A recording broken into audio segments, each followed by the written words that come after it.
대구시 신청사 이전 부지가 달서구의 옛 도류정수장으로 선정된 이후 본격적인 신청사 건립에는 속도를 내지 못하고 있습니다.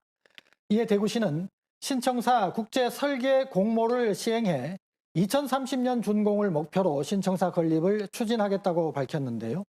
안중곤 대구시 행정국장과 함께 좀 더 자세한 이야기 나눠보겠습니다. 국장님 어서 오십시오. 안녕하십니까. 안녕하십니까. 대구시 신청사 부지가 선정된 게 2019년인데요. 그 이후로 6년 가까이 지났지만 아직 속도를 내지는 못하고 있습니다. 여러 가지 이유가 있겠지만 그 원인들에 대해서 한번 정리를 해보고 다음 질문으로 넘어가겠습니다. 네, 우리 시가 신청사 건립에 대한 검토 용역을 시작한 게 2004년이니까요. 네. 대략 20년 만에 설계에 들어가게 된 겁니다. 그간의 추진 과정을 간단히 설명을 드리면 신청사 위치와 관련해서 다양한 의견들이 있었는데 2019년도에 대구 시민들을 대표하는 시민참여단의 토론 과정을 거쳐서 달서구 두류정수장이 최종 부지로 결정이 되었습니다. 그 이후로 타당성 조사, 또 중앙투자심사 같은 필수 행정 절차들을 이행하는데 다소 시간이 소요되었습니다. 또 코로나19 사태와 대구시의 재정 여건 악화가 겹치면서 다소 지연이 되었습니다.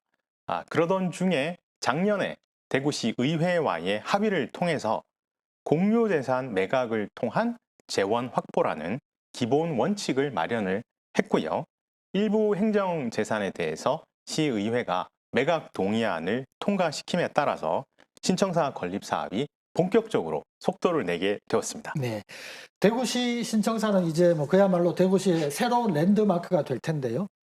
국제 설계 공모를 통해서 이제 짓기로 하지 않았습니까? 대구시가 바라는 설계의 기본 방향이 있을까요? 네, 대구시 신청사는 현재 대구 시민뿐만 아니라 미래 세대에도 대단히 중요한 건물이 될 것이라고 생각을 합니다. 그래서 대구 시민을 위한 미래지향적이고 친환경적인 청사를 기본 방향으로 정하고 주변의 두류공원과 자연스럽게 어우러지도록 넓은 부지를 효율적으로 활용해서 공간 구성을 해 나갈 계획입니다. 지난 5월 28일부터 국제 설계 공모를 시작을 했고요. 이달 26일까지 참가 설계사무소 등록, 그리고 8월 26일까지 설계안 접수를 받게 됩니다. 그 이후에 전문가들로 구성된 심사위원회의 공정한 심사를 통해서 9월 중에 최종 당선작을 선정 발표할 계획입니다. 현재 등록이 한창 진행 중인데요. 우리 네. 대구의 역사와 문화, 그리고 미래 가치를 한 번에 담아낼 수 있는 그런 창의적인 설계 작품들이 많이 접수되기를 기대하고 있습니다. 네.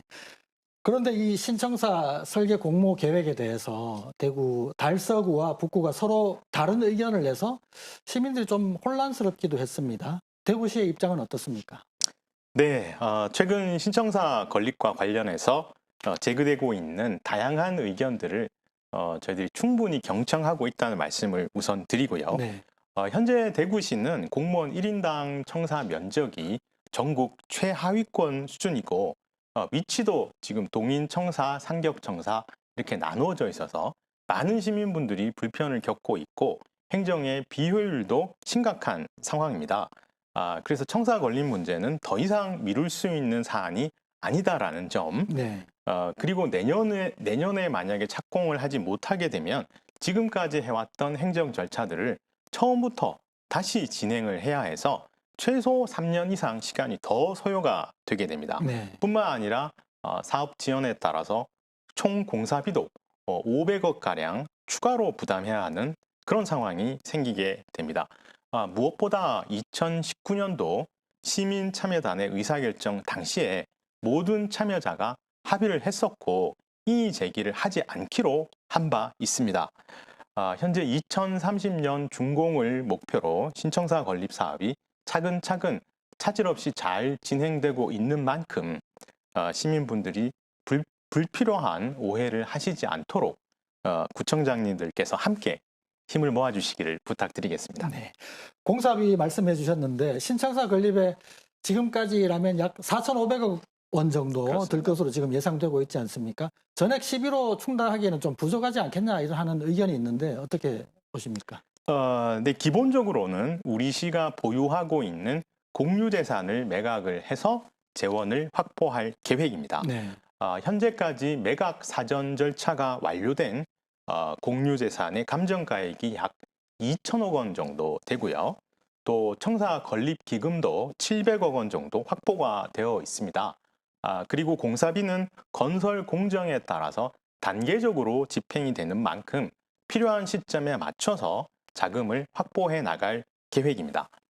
만약에 부동산 경기 악화로 인해서 공유재산 매각이 여의치 않는 그런 상황이 발생을 한다면은 지방채를 발행했을 때의 이자 부담의 규모, 그리고 공유재산을 헐값에 매각했을 때 손해 부분, 이 부분을 잘 비교하고 따져서 합리적인 의사결정을 할 수 있도록 대구시 의회와 협의해 나가도록 하겠습니다. 네. 지금은 좀 주춤한 상태이긴 하지만 대구 경북 행정 통합이 이루어질 경우 이게 또 신청사 건립에 변수가 되지 않겠느냐 하는 의견도 있거든요. 이에 대해서 대구시는 어떻게 대비하고 있습니까? 네, 대구 경북 행정 통합은 아직 구체적으로 확정되지 않았기 때문에 네. 상세한 계획을 말씀드리기는 좀 어렵긴 합니다만, 현재 논의가 진행 중인 대구 경북 행정 통합안에 따르면 기본적으로 대구, 안동, 포항 이렇게 3청사 시스템으로 운영이 될 예정입니다. 네. 이제 그 중에서 문제가 되는 것이 바로 통합의회 부분인데요. 통합의회 소재지에 대해서는 양시도의 합동의원 총회를 통해서 결정되는 것으로 현재까지는 되어 있습니다. 네. 그래서 저희들은 이런 변수에 대비하기 위해서 설계 단계부터 향후에 증축이 가능하도록 유연한 구조로 계획을 하고 있습니다. 앞으로 대구 경북 행정 통합이 실현되더라도 충분히 대응할 수 있도록 잘 준비해 나가도록 하겠습니다. 네, 알겠습니다. 뉴스 초대석 오늘은 대구시 신청사 건립 계획과 관련해 안중곤 대구시 행정국장과 이야기 나눠봤습니다. 국장님, 오늘 말씀 감사합니다. 고맙습니다.